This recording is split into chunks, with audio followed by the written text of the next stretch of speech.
বন্ধুগণ নমস্কার, welcome to Sitanshu global politics. আমি শীতাংশু বলছি। পাকিস্তান হঠাৎ দেখছি ইউটার্ন নিয়েছে। এই ইউটার্ন নিয়েছে কেন, সেটাই এই ব্লগে আপনাদের কাছে আলোচনা করব। আপনারা এর মধ্যে শুনেছেন, আমিও আলোচনা করেছি যে পাকিস্তানের যে পাক অকুপাইড কাশ্মীর, যে কাশ্মীরের যে অংশটা পাকিস্তান দখল করে রেখেছে, সেই দখল করা অংশটাতে দীর্ঘদিন যাবৎ ভয়ানক অত্যাচার করছে। এক তো তাদের কাছে কোনো রকম সুযোগ সুবিধা দেয়নি, তারপরে এখন নির্বাচন চলছে। এই নির্বাচনের আগে যখন সেখানকার মানুষ একটা কমিটি করেছে, জয়েন্ট আওয়াম অ্যাকশন কমিটি জেএসিসি, তারা নির্বাচনের আগে বেশ কিছু দাবি করেছিল। সেই দাবিগুলো পাকিস্তান সরকার তো মানেইনি, পরন্তু সেখানে তাদের যে মিটিং মিছিল তার উপর প্রতিবন্ধ লাগিয়েছে, অর্থাৎ বারণ করে দিয়েছে। শুধু তাই নয়, সেখানে মিলিটারি, পুলিশ, রেঞ্জার্স দিয়ে ব্যাপক রকম অত্যাচার করেছে। শোনা যায়, বিভিন্ন সূত্র থেকে যা খবর পাওয়া যায়, বিভিন্ন সূত্রতে বিভিন্ন এতজন মারা গেছে, অতজন মারা গেছে, ততজন মারা গেছে বলেছে, কিন্তু মোটামুটি কমন যেটা এসে প্রায় 40 জন মানুষকে গুলি করে এই পাকিস্তান পুলিশ রেঞ্জার্স মেরেছে। তার মধ্যে সাধারণ নাগরিক আছে, মহিলা আছে, বাচ্চা আছে, যুবক আছে, কিন্তু তারা মেরেছে এবং দমনপীড়নের মধ্যে দিয়ে সেখানে নির্বাচন করতে চাইছে। এখন এই নির্বাচন করার দুটো পর্ব নির্বাচন হয়ে গেছে। দুটো পর্বের পর গতকাল 10 তারিখ 3 নম্বর পর্ব হয়েছে এবং দুটো পর্বের যে নির্বাচন হয়েছে তার ফলও ঘোষণা হয়েছে। হঠাৎ করে দেখা যাচ্ছে সেই মুহূর্তে তাদের যে পিএমএনএল, যে যারা এখন সরকার চালাচ্ছে, পাকিস্তান মুসলিম লীগ নওয়াজ, আগে যে নওয়াজ শরীফ ছিল সে তার নামে যে দল, তার ভাই এখন শাহবাজ শরীফ হচ্ছেন পাকিস্তানের প্রধানমন্ত্রী। তারা হঠাৎ করে নিজেদের যে অবস্থান, সে অবস্থান পরিবর্তন করে ফেলেছে, যাকে বলে নাটকীয় পরিবর্তন। কেন কেন না, হঠাৎ করে তারা বলে বসেছে তার যে প্রধানমন্ত্রীর যে উপদেষ্টা, সে প্রধানমন্ত্রী উপদেষ্টার নাম হচ্ছে রানা সানাউল্লাহ। তো সে রানা সানাউল্লাহ ওই যে জয়েন্ট আওয়ামী অ্যাকশন কমিটি, তাকে তার যে 99% বিক্ষোভকারী তাদেরকে পেট্রিয়টস, দেশপ্রেমিক ভাই বলে অভিহিত করেছে এবং আলোচনার জন্য তাদের সঙ্গে বসবো বলে জানিয়ে দিয়েছে। তো হঠাৎ করে পাকিস্তানের এই যে অবস্থান, সে অবস্থানে কেন পরিবর্তন হলো, সেটা হচ্ছে প্রশ্ন। কেন পাকিস্তান ওরা তাদের অবস্থান পরিবর্তন করলো? তার পরিবর্তনের কারণ হচ্ছে যে আস্তে প্রথম যে দুটো নির্বাচন হয়েছে, সেখানে তারা তাদের যে ভোটের ফল, সেই ভোটের ফলে দেখা যাচ্ছে তারা সেখানে সরকার তৈরি করবে। সেই সরকার তৈরি করার যে পর্বটা, সেই পর্বের জন্যই তারা আসলে এখন নিজেদের মনোভাবটা নরম দেখাচ্ছে। কারণ সরকার বললে পরে সেখানে শাসন করতে হবে, এবং শাসন করতে গেলে যদি সেখানকার মানুষের সমর্থন আদায় না করতে পারে, তাহলে শাসন করা যাবে না। ফলে তাদেরকে স্বাধীনতা সংগ্রামী বলা এবং তাদেরকে দেশপ্রেমিক বলা এবং তাদেরকে হচ্ছে নিজেদের ভাই বলা, এইসব মানে বুজরুকি এখন পাকিস্তান এর প্রধানমন্ত্রীর দপ্তর থেকে তার উপদেষ্টাকে দিয়ে এটাকে বলা করা হয়েছে। অথবা এমন হতে পারে সেখানে তো সব কিছুই মিলিটারি জেনারেলের কথাতে চলে, মিলিটারি হেডের কথাতে চলে, সেই তো সব জায়গায় হাজির থাকে। সেই হয়তো ব্যাপারটা একটা প্ল্যান করেছে যে একটা কাজ করুন, এখন তাদেরকে তো সরকার চালাতে হবে সেখানে, ফলে আপনারা ওদিকে এখন শত্রু না ভেবে তাদেরকে দেশপ্রেমিক, স্বাধীনতা সংগ্রামী এসব মানে ইয়েতে ভূষিত করুন, বিভিন্ন বিশেষণে ভূষিত করুন, যাতে তাদের মন পাওয়া যায়। এর বাইরে আর কিছু না। এখন দেখাচ্ছে যে দুটো নির্বাচন হয়েছে, সেই দুটো নির্বাচনে তাদের যে ভোটের ফল হয়েছে সেটা আপনাদেরকে আমি বলছি। প্রথম যে নির্বাচনটা হয় সেটা হয় 27শে জুলাই। তো 27শে জুলাই যে ভোট হয়েছিল সেটা হচ্ছে মিরপুর যে ডিভিশন আছে, সেই মিরপুর ডিভিশনে ভোট হয়েছিল। তো এখানে যে 13টা আসন, এই 13টা আসনের মধ্যে দেখা যাচ্ছে 9টা আসনে তারা জয়লাভ করেছে। ফলে ওদিকে 9টা আসন হয়ে গেল। এবং দ্বিতীয় যে ধাপে ভোটটা হচ্ছে সেটা হচ্ছে 2রা আগস্ট। 2রা আগস্টে ভোট হচ্ছে মুজফ্ফরাবাদ ডিভিশনে। তো মুজফ্ফরাবাদ ডিভিশনে এখানে শরণার্থী নির্বাচনী এলাকাগুলোও আছে, এবং এই ধাপে দল থেকে দেখা যাচ্ছে যে 14টা আসন লাভ করেছে। তাহলে কত হলো?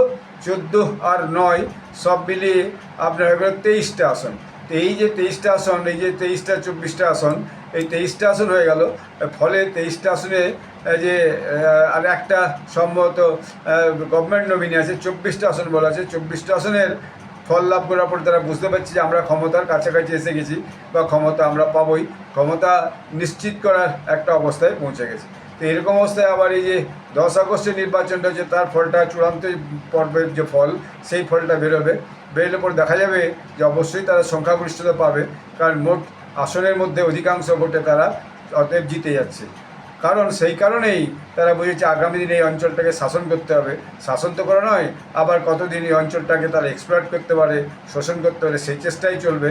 এবং পাকিস্তানের কবজার মধ্যে জোর জবরদস্তি ধরে রাখার চেষ্টা করবে, যাতে জয়েন্ট আওয়ামী অ্যাকশন কমিটি তারা কোনো কারণে আগামী দিনেও সরকার চালাতে সমস্যা তৈরি না করে, নিয়মিত মিটিং মিছিল এবং ধর্ণা দিতে না থাকে। এটা তারই একটা পদক্ষেপ বলে বিভিন্ন অ্যানালিস্টরা মনে করছে। আসলে পাকিস্তানের মধ্যে কুটকুট হচ্ছে একটা মানে বদবুদ্ধি ঢুকে আছে। কোনো কারণেই তারা কোনো দেশকেই, কোনো রাজ্যকেই কোনো দেশের সঙ্গে ভালো সম্পর্ক না, কোনো রাজ্যেই সুশাসন দেয়নি। কেবলমাত্র পাঞ্জাব হচ্ছে তাদের নিজেদের কবজায় রেখেছে, এটা আমি বারবার বলেছি। আর করাচি যেহেতু বন্দর শহর, তাই করাচি এমনিতেই ধনী এলাকা, কিন্তু সেখানেও গ্যাং ওয়ার লেগেই আছে। আপনারা দেখেছেন ধুরন্ধর সিনেমার মতোই কিছুদিন আগেই সেখানে একটা মস্ত বড় গ্যাং ওয়ার হয়ে গেল। তো ফলে পাকিস্তানের যা আন্তরিক অবস্থা, সেটা মোটেও ভালো নয়। আবার আজকের খবর হচ্ছে যে গতকাল নাকি যে পিটিআই, ইমরান খানের দল, সারা দেশে ব্যাপক প্রতিবাদ জানিয়েছে। ফলে এরকম একটা অবস্থায় পাকিস্তানে কিন্তু বিষয়টা নিজেদের অনুকূলে সরকারের যাচ্ছে না। সব ব্যাপারটাই চারিদিকে, খাইবার পাখতুনখোয়া বলুন, বালুচিস্তান বলুন, পিওকে বলুন, করাচি বলুন, সিন্ধ বলুন, প্রায় সর্বস্তরেই একটা অসন্তোষ, জনমানুষের একটা অসন্তুষ্টি, আর্থিক দুরবস্থা, মুদ্রাস্ফীতি ব্যাপকভাবে হয়েছে, তেলের আকাল এরকম ব্যাপকভাবে আছে। এদিকে নেতারা সব দেশ বিদেশে খালি চুক্তি করে ঘুরে বেড়াচ্ছে, 2 পয়সা বাজারতে ভিক্ষে পাবো, সেই আশায় ঘুরে বেড়াচ্ছে। একটা অদ্ভুত সরকার, অদ্ভুত দেশ একটা। আমাদের প্রতিবেশী দেশ, ভারতের থেকে একসঙ্গে ছিল, আজ থেকে 80 বছর আগে আলাদা হয়েছে। কিন্তু মুশকিল হচ্ছে এদের নিজেদের ভেতরে আভ্যন্তরীণ যে সমস্যা আছে, সমস্যাগুলো সমাধানের জন্য এদের কোনো উদ্যোগ নেই। এরা খালি অন্য দেশের ঘাড়ে দোষ দেয়, ভারতের ঘাড়ে তো বরাবর দোষ দিয়ে এসছে। এখন আফগানিস্তান তার সঙ্গে জুড়ছে, আবার লেটেস্ট জুড়ছে ইসরায়েল। এখন এই যে 3 দেশের চুক্তি হয়েছে মক্কাতে, তারপর এখন তারা ইসরায়েলকেও শত্রু হিসেবে পরিণত করেছে। তো দেখা যাক পাকিস্তানের পরিস্থিতি আগামী দিনে কোন দিকে যায়। আমাদের পড়শি দেশ, সেই জন্য বাংলাদেশ এবং পাকিস্তানের বিভিন্ন খবরগুলো কিনা আমি বেশি করে খবর করি, যেগুলো আন্তর্জাতিক রিলেশনের দিয়েই পড়ে। এবং আমার তো মনে হচ্ছে রাজনীতির ছাত্র হিসেবে পাকিস্তানের অবস্থা কোনোদিনই ফিরবে না, যতদিন না পাকিস্তানের প্রশাসন জনগণ ওরিয়েন্টেড এবং পাবলিক ওরিয়েন্টেড যতক্ষণ না বিভিন্ন সিদ্ধান্ত নেয় এবং সেই সিদ্ধান্তগুলো কার্যকরী করে, জনগণের প্রকৃত কল্যাণের মঙ্গলের জন্য যতক্ষণ না চেষ্টা করে, ততক্ষণ হবে না। খালি জনগণের ঘরে বন্দুক রেখে দেশ বিদেশ থেকে টাকা নিজেরা সেই টাকা লুটে নিয়ে গিয়ে বিদেশে, দুবাইয়ে, অস্ট্রেলিয়াতে, কানাডায়, লন্ডনে, ইউরোপিয়ান কান্ট্রি, অন্য দেশে, আমেরিকাতে যে নিজেদের সম্পত্তি খরিদ করা, জমি জায়গা বাড়ি খরিদ করা করে কিনে নিয়ে সেখানে যে বসবাস করা, ছেলেপুলেদিকে সেখানে পড়তে পাঠানো, এই যে এই নেচারের যতক্ষণ না, এই প্রবৃত্তির যতক্ষণ না পরিবর্তন হয়, যতক্ষণ না জনকল্যাণে সরকার এবং প্রশাসন পুরোপুরি নিয়োজিত হয়, ততক্ষণ কিন্তু পাকিস্তানের উন্নতির কোনো সম্ভাবনা নয়। এই যে অঞ্চলে, এই যে আমাদের এশীয় অঞ্চলে সবচেয়ে দুরবস্থার দেশ এখন পাকিস্তান। অতএব পাকিস্তান আগামী দিনে যে নিজেকে শুধরে নেবে, এটা বলা বড় মুশকিল। এখন একটা কৌশল হিসাবে তারা পাক অকুপায়েড কাশ্মীরটাকে যেভাবে হোক নিজেদের কব্জ প্রশাসনের মধ্যে ধরে রাখার জন্যই এখন ওই যে জেএসিসি, জয়েন্ট আওয়ামী অ্যাকশন কমিটি, তাকে দেশপ্রেমিক ঘোষণা করে, পেট্রিয়ট ঘোষণা করে, তাদের যে পরিবর্তন, দেশপ্রেমিক ভাই বলে তাদের মন জগিয়ে তাদেরকে নিজেদের যে কবজার মধ্যে রাখার চেষ্টা করছে, এটা কতদূর সফল হয় সেটাই আগামী দিনের দেখা যায়। এর ফলটা কী হয় সেটাই আগামী দিনের দেখা। সেখানকার মানুষ এসব কথায় ভুলে যায় না, কন্টিনিউয়াস প্রতিবাদ করে, বা এই ঘটনায় সব বলার পরে সত্যিকার সেখানে কিছু উন্নয়নের কাজ পাকিস্তান সরকার করে, সেটাই দেখার। যা যদি না হয়, তাহলে এই যে এই আন্দোলন আগামী দিনেও চলবে এবং পিএমএনএলের পক্ষে ওইখানে সরকার চালানো, যে সরকার তাদের বসবে, সেটা চালানো খুব মুশকিল হবে। আর এই যেভাবে তারা ভোটে জিতেছে, তাতেও কিন্তু বিরোধী দল তাদের বেশিরভাগে হচ্ছে যে আপত্তি আছে। তারা বলছে এটা তো একটা রিগড ইলেকশন, এই ইলেকশনটা আসলে গণতান্ত্রিকভাবে হয়নি, জোরজবস্তি মিলিটারি, পুলিশ, রেঞ্জার্স দিয়ে ওখানে মানুষকে জবরদস্তি ধরে নিয়েছে, ভোট করানো হয়েছে এবং ভোটে ম্যানিপুলেশন করা হয়েছে। সেইভাবেই পিএমএনএল এবং মিলিটারি যোগসাজ আছে ওখানে একটা যে সংখ্যাগরিষ্ঠতা অর্জন করে সেখানে সরকার গড়ার একটা প্রচেষ্টা চলছে, যাতে ওই পিওকে যে এরিয়াটা আছে পুরো এরিয়াটাকে নিজেদের কবজার মধ্যে রাখা যায় এবং আরও বেশি বেশি করে ওখান থেকে কাঠ বলুন, জল বলুন, খনিজ সম্পদ বলুন, সেগুলো লুট করে নিয়ে আসা যায়। সেই চেষ্টায় অব্যাহত থাকবে। অতএব পিওকের অঞ্চলের যে মানুষ, তাদের আগামী দিনে কতটা উন্নতি হবে সেটাই কিন্তু আগামী দিনে দেখার বিষয়।